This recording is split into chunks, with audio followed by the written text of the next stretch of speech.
Marissa is probably the sweetest and best behaved child I have ever met. From the time she was little, when she would go to daycare or to childcare while I was in nursing school, they would call her the angel baby because she was never in trouble. She was just like the sweetest child, and she remains that way. But she is also the most stubborn child on the planet. She's very much my child in that manner. But she's very genuine and kind, probably the most loyal friend that anyone could ever have. She has always enjoyed travel and learning about new cultures and new places.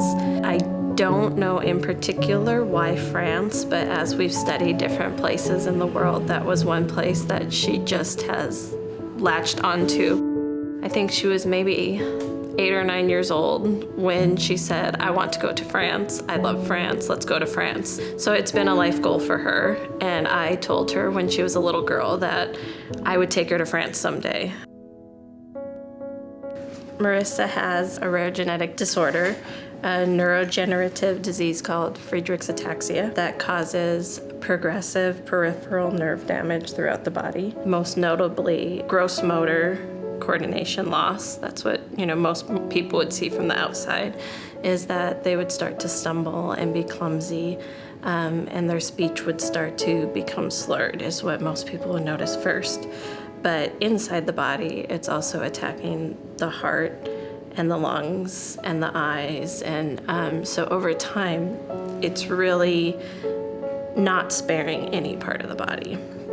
So for Marissa in particular, it started attacking her lungs very early in her life. So that's our primary concern, is that her lungs are very weak, and a respiratory illness of any kind is a very big deal.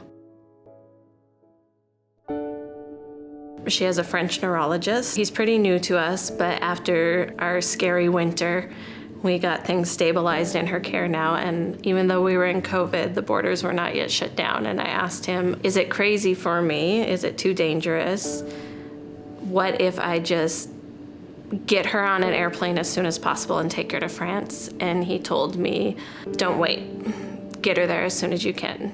Don't let things get any worse. Get her there now. So when he told me that, I started doing what I could to make connections, and I had friends in Germany and Belgium and France that were all set up ready to take us in, and another friend that raised money for our plane travel. But COVID messed that up. We didn't get to go because of the shut down borders. So I started looking in Missouri, thinking there had to be a French town or a German town or someplace I could take her. And I found St. Genevieve and called the Welcome Center and asked what was there to do for a teenage girl and what was handicap accessible.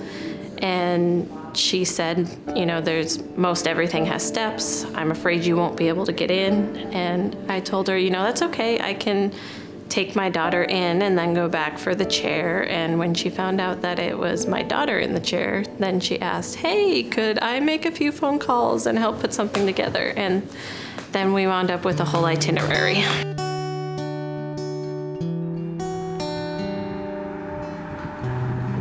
She really didn't know what was going on, and then I explained that I couldn't take you to France, but I did bring you to a town that has French colonial history. And then as she drove through town and there were signs everywhere that were saying, Bonjour, Marissa, welcome, Marissa, then she was starting to get really excited and curious about what was going on. Then things got really, really exciting and really fun for her.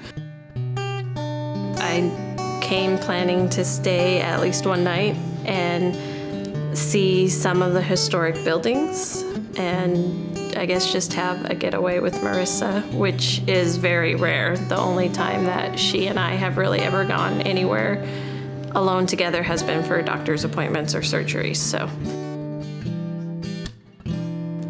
the most important thing for me now and in the future will always be to remember her in the times that she was laughing and smiling and just genuinely having fun and just carefree.